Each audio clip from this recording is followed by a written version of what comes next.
दोस्तों, आज हम विक्टर फ्रैंकल की क्लासिक किताब मैन्स सर्च फॉर मीनिंग का 6 मिनट का गहरा लेकिन सीधा सा सार समझेंगे। यह सिर्फ किताब नहीं, जिंदगी समझने का एक पावर हाउस है। इसके लेखक थे ऑस्ट्रियन साइकियाट्रिस्ट और न्यूरोसाइंसर विक्टर फ्रैंकल। जंग के जमाने से पहले वह वियना में अपनी प्रैक्टिस और साइकोथेरेपी की नई सोच पर काम कर रहे थे। फ्रैंकल एक गहरे विचारक थे, मानव आत्मा के दार्शनिक। फिर वर्ल्ड वॉर आई ने सब कुछ बदल दिया। उनकी पहचान, सामान और अधिकार छीन लिए गए। उन्हें कैंप्स में भेजा गया। ऑशविट्ज़ भी उन कैंप्स में शामिल था, जहां आदमी सिर्फ एक नंबर बन जाता था। इसी आग की भट्टी में फ्रैंकल की सोच की कसौटी हुई।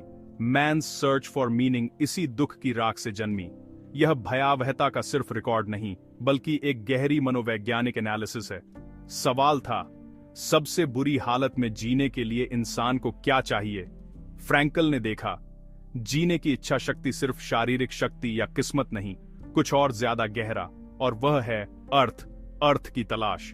फ्रैंकल ने दुनिया को एक औजार दिया, एक ऐसा नजरिया जो अंधेरे में भी रास्ता दिखाए।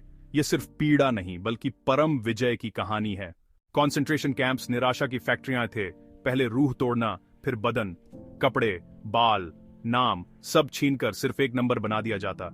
रोज की जंग, एक टुकड़ा रोटी, थोड़ी गर्मी, जिंदा रहने की कोशिश। सर्दी, भूख, मजदूरी और बेवजह हिंसा रोजमर्रा की हकीकत। गंदगी और भीड़ बीमारी आम थी, इलाज लगभग न के बराबर। फ्रैंकल के मुताबिक पहला चरण आगमन का शौक, दूसरा उदासीनता, रोज के डरावने मंजर से बचने को रूह सुस्त हो जाती। इसी पड़ाव पर कई लोग जीने की इच्छा शक्ति खो देते और बस गिर जाते। असली जंग यहीं लड़ी गई, मन की जंग। जब आशा टूटी, शरीर भी हार गया, क्योंकि आत्मा पहले ही बुझ चुकी थी। इसने दिखाया, जीने की ताकत तभी जब पकड़ने को एक कारण हो, एक क्यों, एक अर्थ।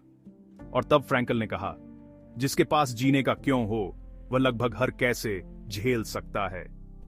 अर्थ ने अंधेरे में भी रोशनी बनकर रास्ता दिखाया। आजादी का आखिरी टुकड़ा बचता है, अपना रवैया चुनने की आजादी, और वही सबसे अहम थी। परम स्वतंत्रता, परिस्थितियों के बीच अपना नजरिया चुनना। जब सब कुछ चला जाए, परिवार, पेशा, सेहत, फिर भी यह आजादी बची रहती है। यही इस किताब का सार है। कई लोगों का क्यों था अपनों से मिलना या उनके लिए जीना। फ्रैंकल अपनी पत्नी की तस्वीर से बातचीत करते, प्यार उनका सहारा बना।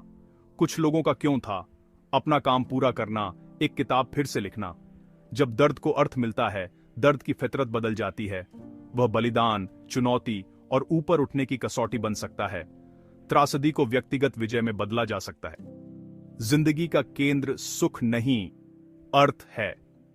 जिसके पास क्यों है, वह कैसे झेल लेता है। हमें पूछना चाहिए, जिंदगी मुझसे अब क्या उम्मीद रखती है? काम पूरा करके, किसी से प्यार करके, या दर्द को गरिमा से झेलकर? हम जवाब देते हैं और इसी में अपना अर्थ ढूंढते हैं। यही मैन्स सर्च फॉर मीनिंग का दिल है। इन तजुर्बों से फ्रैंकल ने लोगोथेरेपी को जन्म दिया। लोगोस, अर्थ, यानी अर्थ के जरिए उपचार। यह दृष्टिकोण अतीत या सुख से ज्यादा भविष्य और उद्देश्य पर जोर देती है। इंसान की प्राथमिक प्रेरणा, अर्थ की इच्छा, आज का खालीपन, अस्तित्व का शून्य, चिंताओं, अवसाद और लतों को बढ़ा सकता है। लोगोथेरेपी उस शून्य को अर्थ से भरने में मदद करती है। हर परिस्थिति में अर्थ संभव है, बहुत मुश्किल में भी। थेरेपिस्ट अर्थ देता नहीं, राह दिखाता है, ताकि आप अपना अनोखा अर्थ ढूंढे। सवाल यह, जिंदगी अब आपसे क्या चाहती है? आपकी जिम्मेदारी क्या है? तकनीक, विरोधाभासी इरादा, जिस चीज से डरते हो उसे ही जानबूझकर करने की कोशिश करना।